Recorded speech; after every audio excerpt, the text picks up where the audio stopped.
તે આજ પાટણની મીટિંગ હતી, એમાં પણ અલ્પેશભાઈ એ સાઉન્ડમાં બોલ્યા છે એમ કે જે ડીજે વાળી વાત તો કરવાની નથી, એમાં કશું કોઈ જ ફેરફાર કરવાનો નથી.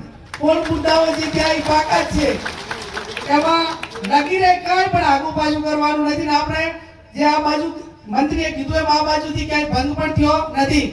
પણ ક્યાંક બોલા ડીજે ધારો કે પેલા ઢોલ હોય, નાસિક ઢોલ હોય, પેલા તરતડિયા હોય, પછી ક્યાંક ને ક્યાંક ઘણું મીડિયામાં સોશિયલ મીડિયામાં જોઉં છું કે ટ્રેક્ટર વચ્ચે ગયેલે અને ટ્રેક્ટરનું ટેપ પગાડીને ઉપર લાગે ગેડીબેનનું માન રાખીને ટ્રેક્ટરના ડીજેથી રમા.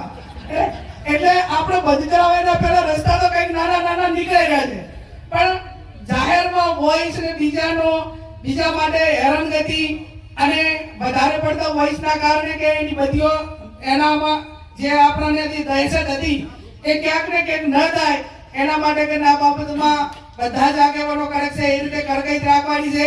ભેગો કરીને દાદાના પછી એ આગેવાનોએ કીધું કે ભાઈ નાસિક ઢોલ હોય, આપણે ટ્રેક્ટર ઉપર ટેપની વાત હોય કે સાઉન્ડ સિસ્ટમ હોય કે તે આપણે એનો અર્થ એ થયો કે એક જ જગ્યા ઉપર રહીને જે બગાડીને મનોરંજનના નાના મોટા કાર્યક્રમો એમના ટ્રેક્ટરના રૂલા થ્રુ થતા હોય તો એમાં સમાજને વાંધો નથી.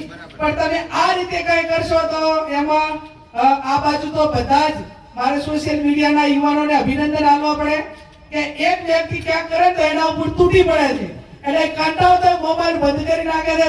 સોશિયલ મીડિયામાં તો તમારે આનો ભંગ કરે ને એના સામે જે ચોય બરોબર છે એમાં મારો ટેકો છે.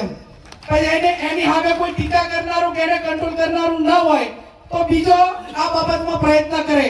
એટલે એ બાબતમાં કોઈ પ્રયત્ન ન કરે એના માટે કરીને સોશિયલ મીડિયા જે એક્ટિવ છે, જે ખાલી ભાષામાં જ આપણે એની સાથે જે કઈ કોમેન્ટ કરો કે જે કઈ કરવાનું હોય પણ સારી ભાષા.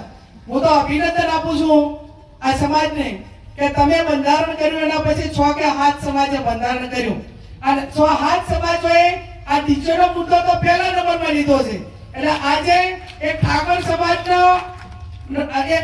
સમાજના બંધારણના મનોબળને ઢીલું પાડવાની વાત તો નથી, પણ બાકીના જે 7 સમાજો છે એ પણ જ્યારે આપણી આ હારી વાતને આવકારતા હોય તેઓ 1 કે 2% કઈ નાના મોટા લોકો એના માટેથી ધંધો રોજગાર કરતા હોય એવી ટીકા કરવા વાળાને કોઈ સરેન્ડર ના હોય. જ્યારે આ ડીજે આવ્યા એ ટાઈમે ઢોલવાળે કોઈ એમ ના કીધું કે અમારી રોજગારી છીનવેલી હતી.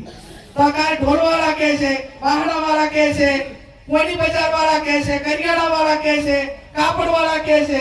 એટલે આ બાબતમાં જે હવે બજેટ 2026 નું પાસ થઈ ગયું એ હત્યાવી પહેલા આ બજેટમાં હું વ્યક્તિગત રીતે સમાજ વતી કહું છું કે કાંઈ ફેરફાર થવાનો નથી.